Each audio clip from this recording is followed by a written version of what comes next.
దైవ మర్మములు మే 31. మెల్కీసెదకు క్రమము చెప్పున నీవు నిరంతరము యాజకుడివై ఇందువని యెహోవా ప్రమాణం చేసి ఉన్నాడు. ఆయన మాట తప్పనివాడు.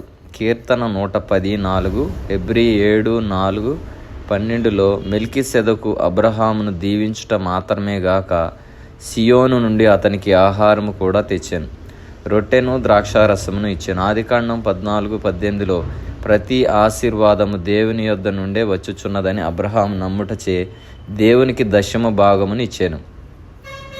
ఆదికాండము 14:20 దశమ భాగము అతని విశ్వాసమును కృతజ్ఞతను వెళ్ళిబుచ్చుటను చూపించును. 2 దినవృత్తాంతములు 3:1లో నున్నట్లు అబ్రహాము తన చివరి పరీక్షను మోరియా పర్వతంపై గెలిచెను.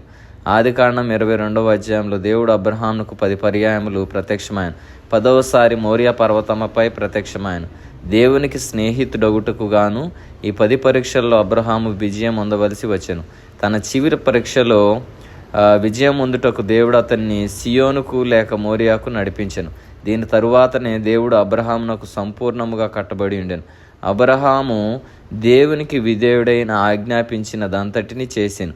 నీవు కూడా సియోనికి వచ్చినప్పుడు, అనగా ఏ భయము అనుమానము లేక దేవునికి విధేయుడైనప్పుడే దేవుడు నీకు కట్టుబడి ఉండెను.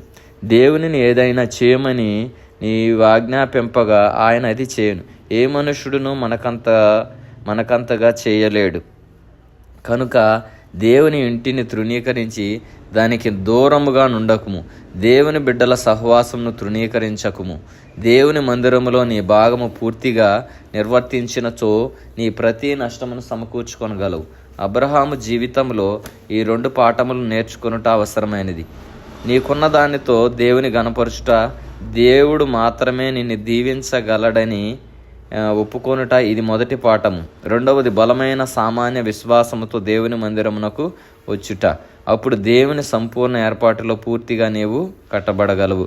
కాబట్టి మనము కూడా ఈ 2 విధములైన పాఠములను మన యొక్క జీవితంలో అన్వయించుకున్నప్పుడు మాత్రమే దేవుని యొక్క ఆశీర్వాదమును మనము కూడా చూడగలము. మొదటి పాఠము సామాన్య విశ్వాసంతో దేవుని మందిరమునకు వచ్చుట. మనము కూడా దేవునికే మనం ఒక ప్రతి మార్గమును కూడా అప్పచెప్పే వారంగా దేవుని సన్నిధిని, దేవుని సహవాసమును, దేవుని మందిరమును మన యొక్క భాగమును పూర్తిగా నిర్వర్తించి దేవుని యందే నమ్మిక ఉంచటం వలన మనము కూడా దేవుని మందిరముగా, దేవుని ఏర్పాటులో పూర్తిగా కట్టబడగలము. కాబట్టి దేవుడు మనందరికీ అటువంటి జీవితము దయచేయును గాక. ఆమేన్.